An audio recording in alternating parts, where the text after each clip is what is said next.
জুলাই গণঅভ্যুত্থানে শহীদ মীর মাহফুজুর রহমান মুগ্ধর যমজ ভাই মীর মাহবুবুর রহমান স্নিগ্ধ বিএনপিতে যোগ দিয়েছেন। মঙ্গলবার রাতে গুলশানে বিএনপি চেয়ারপারসনের কার্যালয়ে দলীয় সদস্য ফরম পূরণ করে বিএনপিতে যোগ দেন তিনি। জুলাই সনদে সই না করার ব্যাপারে এনসিপি অনড় থাকলেও গত মাসে জামাত সিদ্ধান্ত বদল করে সনদে স্বাক্ষর করে। এরপরে এনসিপি নেতাদের একাংশ ধারাবাহিকভাবে জামায়াতের সমালোচনা করছে। ত্রয়োদশ জাতীয় সংসদ নির্বাচন সামনে রেখে ২৩৭ আসনে প্রাথমিক প্রার্থী ঘোষণা করেছে বিএনপি।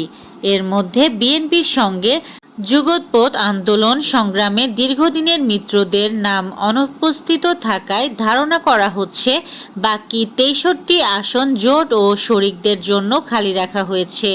এদিকে বিএনপি নেতৃত্বাধীন জোটে এনসিপি যোগ দিলে তাদের জন্য ১০টি আসন ছাড়তে পারে দলটি।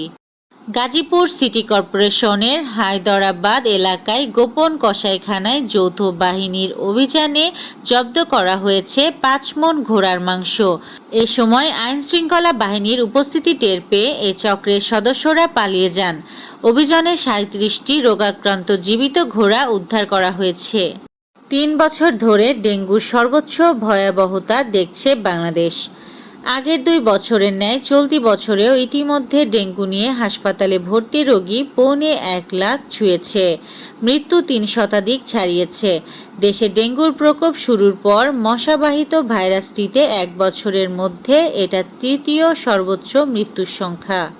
লালমনিরহাটের পাটগ্রাম সীমান্তে চোরা কারবারের তৎপরতার সন্দেহে ভারতীয় সীমান্তরক্ষী বাহিনী বিএসএফ ৩ রাউন্ড সাউন্ড গ্রেনেড ছুড়েছে। বুধবার ভোরে পাটগ্রাম উপজেলার শ্রীরামপুর ইউনিয়নের পকেট সীমান্তে এ ঘটনা ঘটে। নিউ ইয়র্ক সিটির মেয়র নির্বাচনে জয়ী হয়েছেন ডেমোক্র্যাট প্রার্থী জোহরান মামদানি। নির্বাচনী প্রতিশ্রুতি বাস্তবায়নের বিষয়গুলোই মূলত উঠে আসে তার বিজয় ভাষণে। পাশাপাশি ছাড় দেননি তার সবচেয়ে বড় সমালোচক মার্কিন প্রেসিডেন্ট ডোনাল্ড ট্রাম্পকে। বাংলাদেশের ঘরোয়া ফুটবল লিগের বড় ক্লাবগুলো একের পর এক ফিফার নিষেধাজ্ঞায় পড়ছে।